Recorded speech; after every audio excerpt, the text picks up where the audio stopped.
اس programme کے اخراجات جو اسمر منسٹریز کے دوست اور پارٹنرز ادا کرتے ہیں۔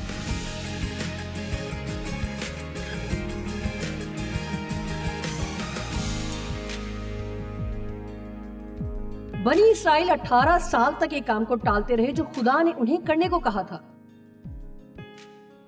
اس نے کہا تھا کہ اس کا گھر بنائے، لیکن 18 برس سے وہ ٹالتے رہے کیونکہ وہ اپنے اپنے گھر بنانے میں مصروف رہے۔ یہ کہانی حجی کی کتاب میں ہے، لیکن میں تمام کہانی نہیں پڑھوں گی تاکہ وقت بچ جائے، لیکن کچھ حصہ آپ کے لیے پڑھوں گی۔ رب الافواج یوں فرماتا ہے کہ یہ لوگ کہتے ہیں ابھی خداوند کے گھر کی تعمیر کا وقت نہیں آیا۔ ایمپلیفائڈ ترجمے میں ہے اگرچہ خدا نے حکم دیا کہ 18 سال پہلے یہ کام ہو جاتا، تب خداوند کا کلام حجی نبی کی معرفت پہنچا جو کہ نبی تھا۔ اب سنیں، غور سے سنیں۔ وہ کچھ اس طرح دعا کر رہے ہیں، خدایا کیا مسئلہ ہے؟ مجھے سمجھ نہیں آتا کہ کیا مسئلہ ہے۔ جب کچھ تھوڑا بہت ملتا ہے تو کوئی اور لے جاتا ہے۔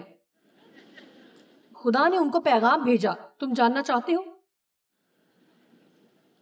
کہ کیا غلط ہو رہا ہے؟ تو سنو کہ کیا تمہارے لیے مسکف گھروں میں رہنے کا وقت ہے جبکہ یہ گھر ویران پڑا ہے؟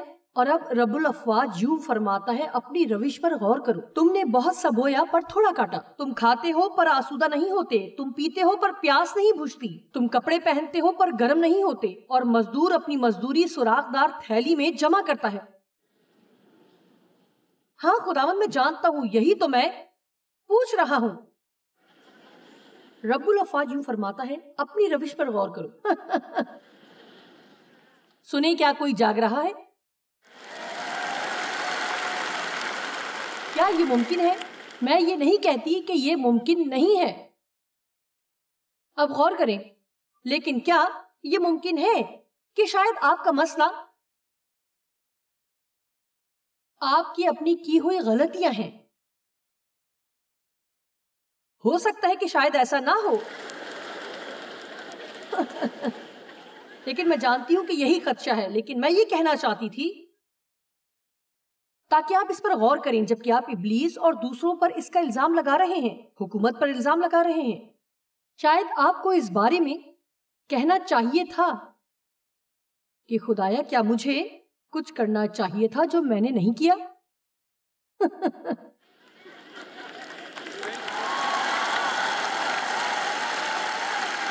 میں کچھ غور کر رہی تھی۔ آمین۔ سنیں، ایسی عورت کی طرح نہ ہو جس کی 7ویں مرتبہ شادی ہو رہی تھی۔ یہ حقیقتاً بالکل سچ ہے۔ وہ اپنے پاسٹر کے پاس گئی اور کہا کہ میں اس ہفتے 7ویں مرتبہ شادی کرنے لگی ہوں، میں چاہتی ہوں کہ آپ اس مرد کے لیے دعا کریں کہ وہ مجھ سے اچھا سلوک کرے۔ لیکن شکر ہے کہ یہ پاسٹر کافی دلیر تھا، اس کی طرف دیکھتے ہوئے بولا چونکہ تم ہی ان 7 شادیوں میں واحد مشترکہ شخصیت ہو، اس لیے بہتر ہے ہم آپ کے لیے دعا کریں، نہ کہ اس مرد کے لیے جس سے آپ کی شادی ہو رہی ہے۔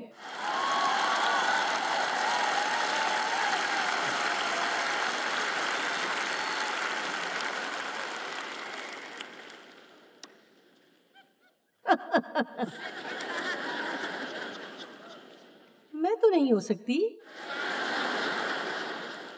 میں بالکل نہیں ہو سکتی۔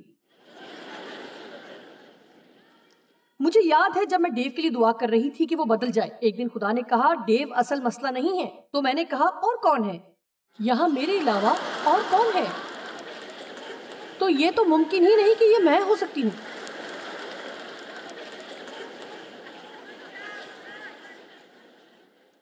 سنیے، بائبل میں میری پسندیدہ شخصیت ہے یوحنا 5 باب 2 آیت سے 8 تک۔ یروشلم میں بھیڑ دروازہ کے پاس ایک حوض ہے جو عبرانی میں بیت حسدہ کہلاتا ہے، اور اس کے 5 برآمدے ہیں۔ ان برآمدوں کے راستے بھی تھے اور ایک بڑا حوض تھا جس کے گرد آپ جانتے ہیں یہ تمام چیزیں بنائی گئی تھیں، اور مختلف دروازے یا راستے حوض کی طرف نکلتے، کیونکہ وقت پر خداوند کا فرشتہ حوض پر اتر کر پانی ہلایا کرتا تھا۔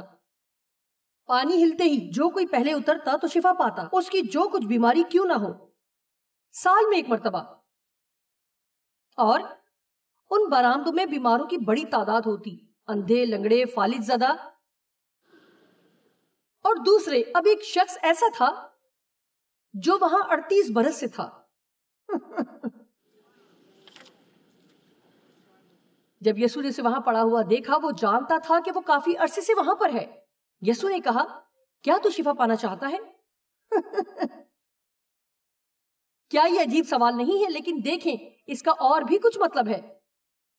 میرا مطلب ہے یسوع واقعی کہہ رہا تھا کہ کیا تو واقعی وہ کرنا چاہے گا جو تیری زندگی کو ٹھیک کرنے کے لیے ضروری ہے. کیا آج میں آپ کے خوبصورت سر پر تھپکی دے سکتی ہوں؟ اور کیا بہت ہی پیار سے آپ سے کہوں کہ کیا آپ تیار ہیں وہ کرنے کے لیے جو آپ کی زندگی کو ٹھیک کرنے کے لیے ضروری ہے؟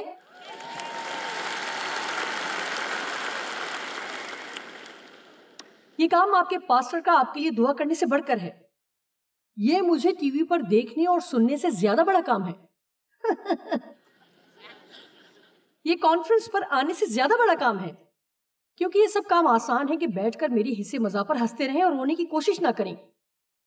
جب میں سنجیدہ ہوں، خوبصورت موسیقی سے لطف اندوز ہوں. اس ہفتے تو آپ کو بہترین موسیقی پیش کی، بہت اچھی پرستش سنی اور کلام سنایا گیا. یہ سب مفت تھا.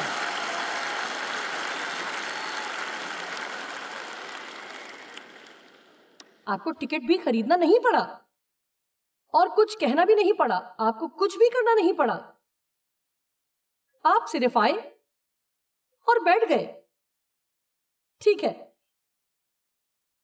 لیکن کسی نہ کسی نے تو یہ سب انتظام کیا ہے تاکہ آپ کو وہ ملے جو آج آپ حاصل کرنے آئے ہیں.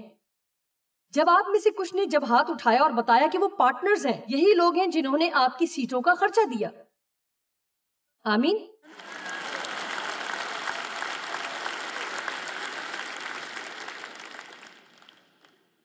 آپ تالیاں بجاتے ہیں، آپ بلند آواز کرتے ہیں، یہ سب اچھا ہے. آپ خوش ہوتے ہیں. ہمیشہ ہی یہ کانفرنس بہت شاندار ہوتی ہے. لیکن اب کانفرنس ختم ہو گئی ہے.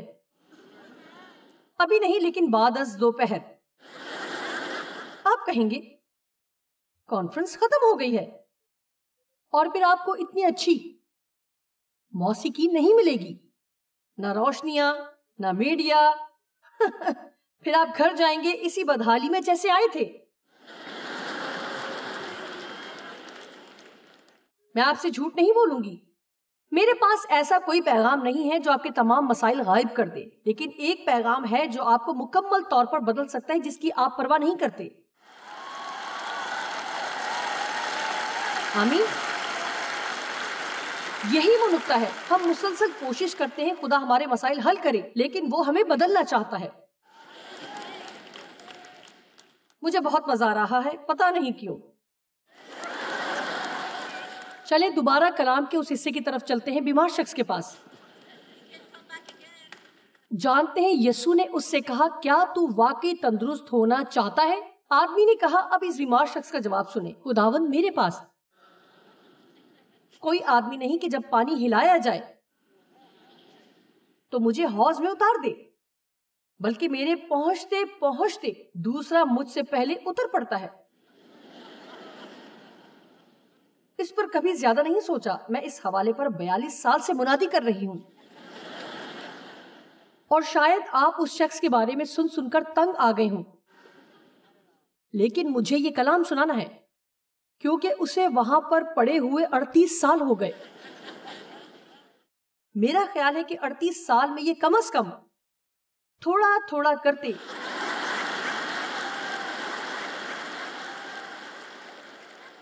کنارے تک پہنچنے کی کوشش تو کرتا، اور پھر اس طرح کا رویہ رکھتا کہ اگلے سال کوئی مجھ سے آگے نہیں ہوگا.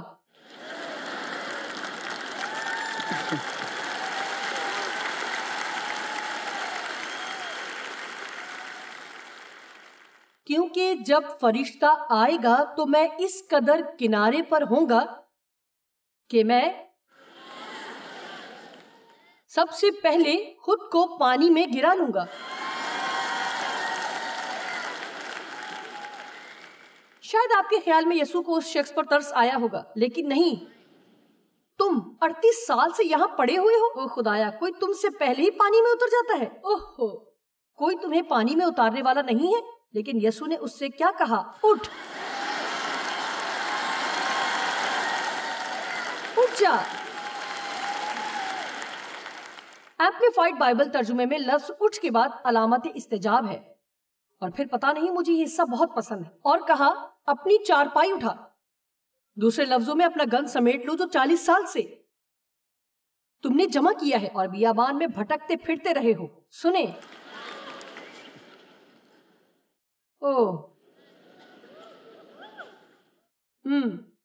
مجھے ایک کپ کافی چاہیے.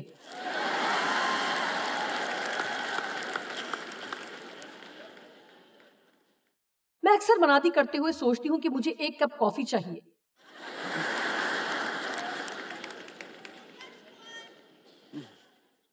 میں اپنا کافی کا کپ لائی ہوں، پیچھے رکھا ہے. آپ کو کافی کی ضرورت ہے جب تک کہ آپ دوبارہ سرگرم نہ ہو جائیں.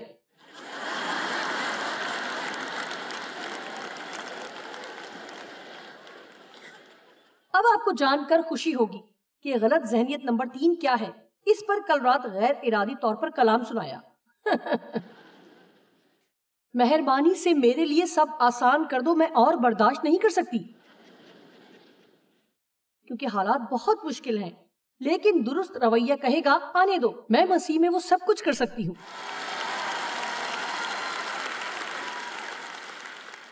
جو مجھے کرنے کی ضرورت ہے، جو مجھے طاقت دیتا ہے. وہ کتاب بعنوان قوت بھرے خیالات، جس کے بارے میں نے بتایا. ان 12 قوت بھرے خیالات میں یہ سب سے پہلے والا ہے. میں آپ کی حوصلہ افزائی کروں گی کہ آپ 1 سال میں اس کتاب کو پڑھیں اور ایک خیال کو 1 مہینہ کے لیے عمل میں لائیں. غور کریں اور دن میں تقریباً 20 مرتبہ دہرائیں کہ میں مسیح میں وہ سب کر سکتی ہوں جو مجھے طاقت دیتا ہے، تاکہ میں وہ کر سکوں جس کی مجھے ضرورت ہے. میں خوفزدہ نہیں ہوں، میں پیچھے نہیں ہٹوں گی، میں ڈرپوک نہیں ہوں. مسیح میں سب کچھ کر سکتی ہوں جو مجھے کرنے کی ضرورت ہے.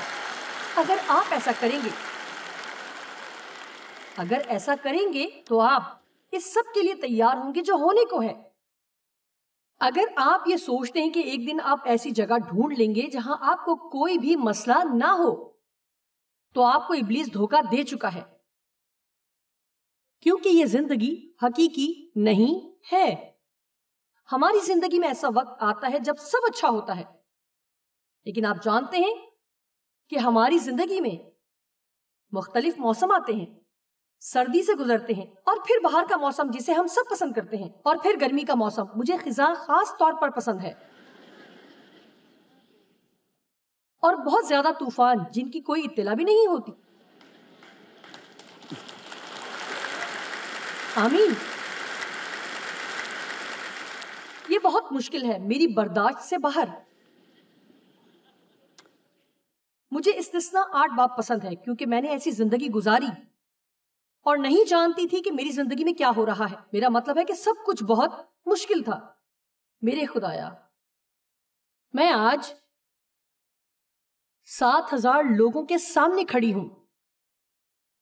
یہ سب بہت شاندار ہے، لیکن کیا جانتے ہیں میں نے اپنی زندگی میں 5 لوگوں کے ساتھ مل کر عبادت بھی کروائی، پھر 9 لوگوں والی. ایک مرتبہ ہماری میٹنگ میں برفانی رات میں 9 لوگ تھے، 5 کو میں اپنے ساتھ لائی تھی.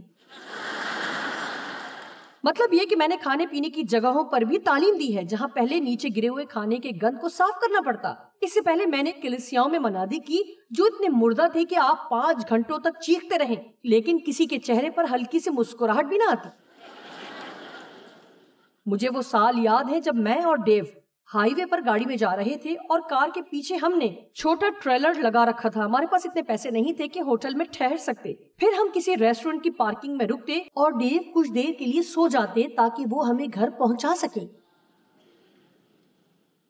یہ زندگی کے چند اچھے دنوں میں سے تھے. ہم نے بہت سے معجزات بھی دیکھے. ہمارا خدا کے سوا کوئی نہ تھا، اور جب یہی سب کچھ آپ کے پاس ہو تو پھر وہ ظاہر ہوتا ہے. آمین.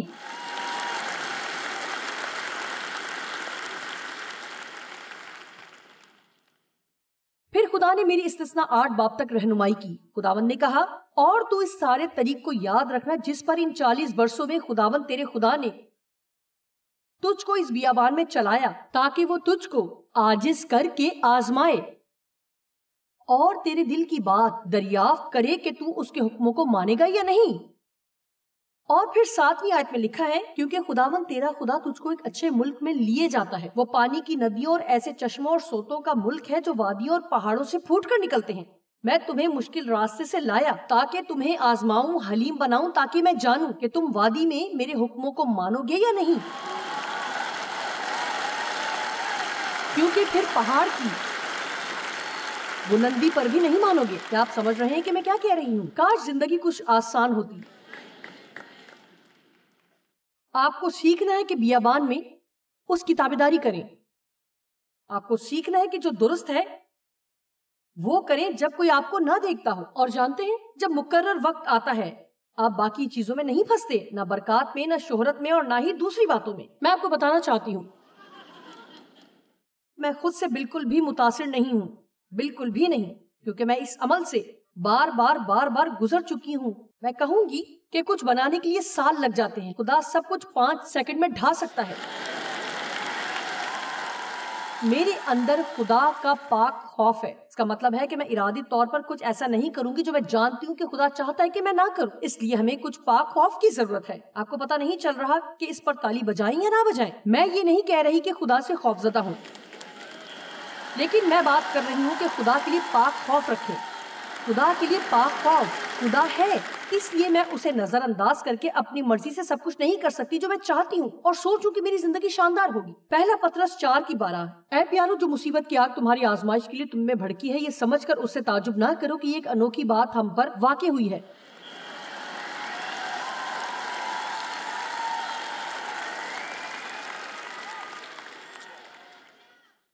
ایسے رویے کے بارے میں کیا خیال ہے؟ میں برداشت نہیں کر سکتی، یہ مشکل ہے، نہیں، میں وہ نہیں کر سکتی جو مجھے کرنے کی ضرورت ہے، نہیں، میں وہ کر سکتی ہوں جو مجھے کرنے کی ضرورت ہے۔ میں ہمت نہیں ہاروں گی، میں ترک نہیں کروں گی۔ پہلا پطرس 4:12، اے پیارو، جو مصیبت کی آگ تمہاری آزمائش کے لیے بھڑکی ہے۔ میری طرف دیکھیں، میں آپ کو کچھ بتانا چاہتی ہوں، آپ کبھی نہیں جان پائیں گے جب تک آپ آزمائے نہ جائیں۔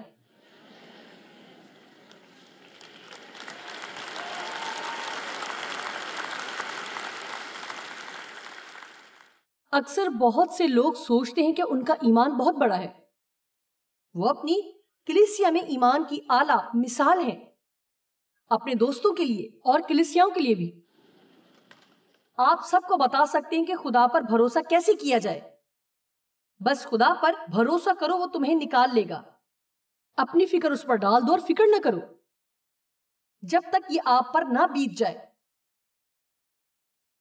اور آپ میں بھڑک نہ اٹھے۔ کیا آپ جانتے ہیں یہ صرف ایک دن کا مسئلہ نہیں ہے، یہ 5 سال کا مسئلہ ہے۔ آپ سمجھ رہے میں کیا کہہ رہی ہوں؟ پھر اس مقام پر آپ صبح اٹھ کر دعا کرتے ہیں کہ خدایا مجھے فضل دے کہ اپنے پورے دل سے تیری خدمت کروں، چاہے میری زندگی کے حالات کتنے ہی برے کیوں نہ ہوں۔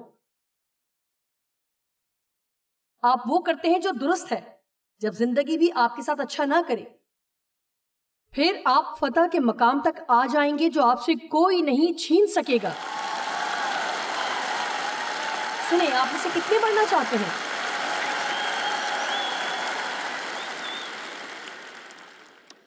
مرکز 4:35 سے 38 تک۔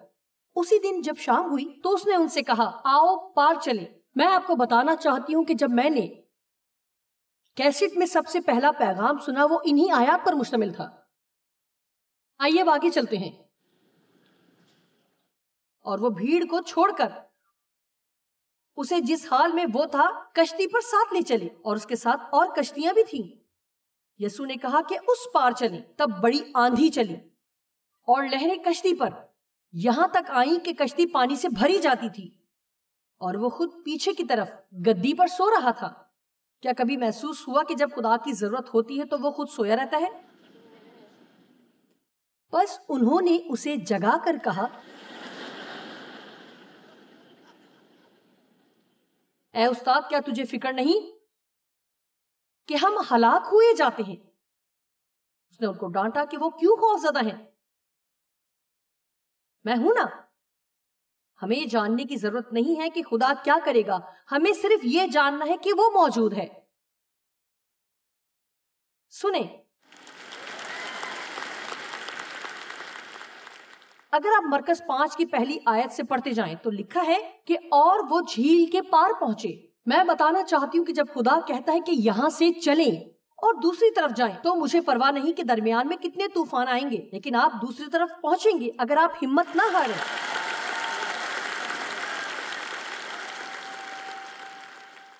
جانتے ہیں آغاز کرنا آسان ہے، ہر شخص آغاز میں پرجوش ہوتا ہے۔ ہاں، میں اپنی زندگی کو ٹھیک کروں گی۔ میں جوائس مائی کی اس کانفرنس میں گئی، جوائس نے مجھے اس قدر پرجوش کر دیا ہے اور میں کہہ سکتی ہوں کہ کچھ بدلنا شروع ہوگا۔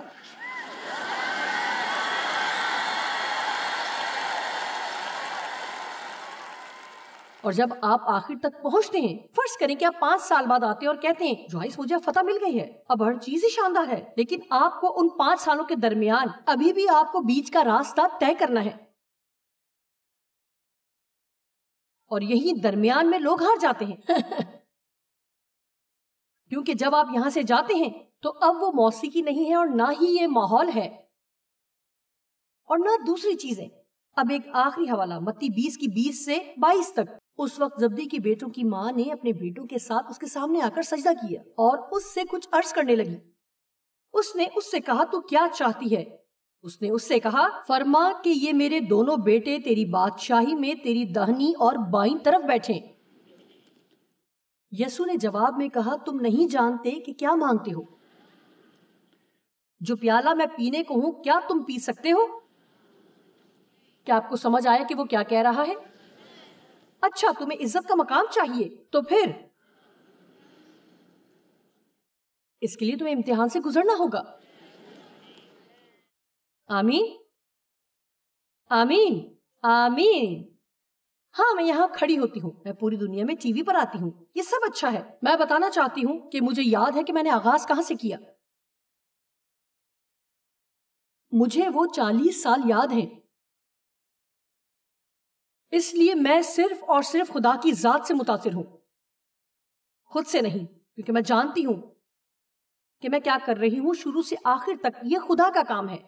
ایسا ممکن نہیں تھا کہ میں خود سے یہ سب کرتی اگر وہ نہ ہوتا۔ آئیں اپنے قدموں پر کھڑے ہو جائیں۔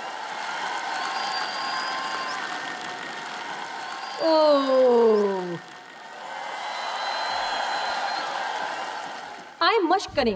میں مسیح میں سب کر سکتی ہوں جو مجھے کرنے کی ضرورت ہے، وہ میری قوت ہے۔